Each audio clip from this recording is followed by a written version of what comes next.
Prankster Joey Salad, who's known for posting videos of his self-styled shocking social experiments to YouTube, last week released a video aptly titled Black Lives Matter versus All Lives Matter to highlight the difference between how the two messages were received in predominantly black and white communities. Salad takes a Black Lives Matter sign to what he calls a random white neighborhood and is met with mostly confusion or laughter. He later describes the reaction as not racist. Oh, of course he did. Then for the next step in his groundbreaking research, he took an All Lives Matter sign to a predominantly black neighborhood and was met with hostility from those who objected his sign, by which I mean a whopping sample size of 3 people. To Dr. Salad, those 3 people of course represent the entire black population of the United States. But seeing how this played out, it inspired me to take on a new mission, to continue the important work of Joey Salad and further validate his point.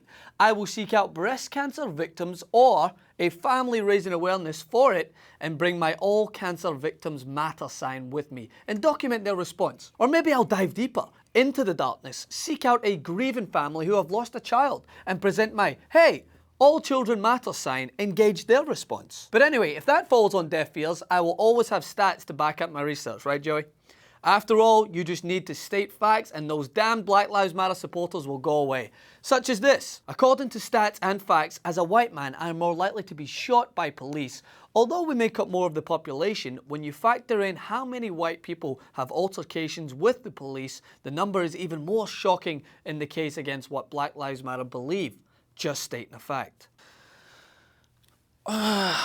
Hey, who's going to argue with stats and facts? Isn't that a late night show on Fox News? Except that the only actual statistic or fact contained in that post is that 24,756 numbskulls agreed with them. So what are the actual facts about race and policing? Let's take a look, shall we? According to the most recent census data, there are nearly 160 million more white people in America than there are black people. White people make up roughly 62% of the population, but only 49% of those who are killed by police officers. African Americans, however, account for 24% of those fatally shot and killed by the police, despite being just 13% of the US population. So as the Washington Post points out, that means black Americans are 2.5 times more likely than white Americans to be shot and killed by police officers. Now, I understand that you're terrified of being shot by police just because you're white, Joey, but the reality is that a black person shot and killed by police is more likely to have been unarmed than a white person. About 13% of all black people fatally shot by police since January 2015 were unarmed, compared to 7% of all white people fatally shot by police. And since the release of this study in January 2015, police have shot and killed 175 young black males aged between 18 and 29, including Michael Brown in Ferguson. 24 of those 175 were unarmed. Over that same period, police shot and killed 172 young white men, 18 of whom were unarmed. Once again, while in raw numbers there were similar totals of white and black victims, blacks were killed at higher rates proportionate to their percentage of the US population.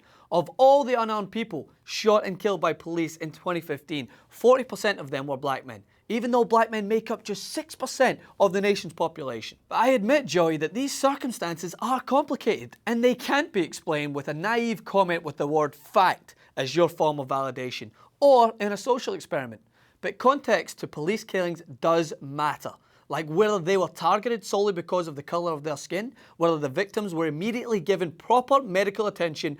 Those types of concerns matter. So I know you're only interested in citing facts that play into your narrative of deflection, so you're never going to ask how many white victims were left to bleed out on the street after being shot when their hands are up. How many examples can you point out of white citizens shot whilst reaching for an ID during a routine traffic stop? How much did Terence Crutcher's life mean to those officers? That's what's not reflected in the stats and facts you purport to care so much about. This experiment, which for the sake of argument we will assume was not staged, does nothing but validate the naive, closed-minded thinking reflected in the All Lives Matter response. So while I have your attention, Joey, let me explain the blindness of All Lives Matter and why your little experiment is bound to evoke different reactions from different communities. Black Lives Matter means Black Lives Matter. Not Black Lives Matter more, not Black Lives Matter over white lives or blue lives or whatever manufactured misleading interpretation All Lives Matter supporters supposedly think it means.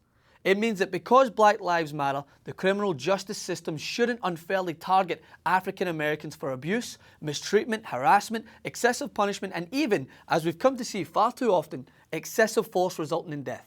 The whole point of All Lives Matter is to diminish the message that Black Lives Matter, or that they should matter more than they do. Instead, All Lives Matter merely serves to validate the thinking among those who believe the problem isn't with a racist, violent culture of policing, but is in fact the fault of black people who have brought this treatment upon themselves. But black people understand the real message of All Lives Matter. All too well, actually. It's one they've been exposed to in this country for generations. It's a message that says, stay in your place, and that your voice will not be heard over others. So yes, when you shove an All Lives Matter sign in front of a black person's face, the chances of that person reacting negatively are greater, because it's a reminder of not only the prejudice that they've been facing all their lives, but also that they're not even allowed to raise their voice in objection to prejudice and oppression. But then again, maybe I'm not giving Joey or All Lives Matter activists enough credit. Perhaps those opposing the Black Lives Matter movement are sincere in wanting to expand on what Black Lives Matter activists believe in, that the criminal justice system is unfairly targeting all races, and that we should band together as one community to stand united and demand reform for everyone, not only in the police department and the judicial system, but also for marginalized and mistreated communities. So if so, I will look out for the All Lives Matter banner at the Dakota Pipeline protest, at the next rally for immigrants' rights, at the next Fight for 15 march. But until that happens, all you are doing in this video is exactly what All Lives Matter was programmed to do. Carrying water for those who would like to refocus attention away from the prominent and systemic issues of race plaguing the nation by conducting a social experiment that has about as much to do with science as shooting a snot rocket into the air and trying to pass it off as a NASA moon launch. So congrats to you. Your experiment has helped reinforce an already intractable racial divide and further deflect attention from the real issue plaguing our society. And perhaps worse, instead of dispelling hurtful, inaccurate, and dangerous stereotypes, you've given validation to those already blinded by racist thinking, all thanks to an experiment with a sample size of 3 people. Why, if I didn't know any better, I might think that that was the purpose of your video all along.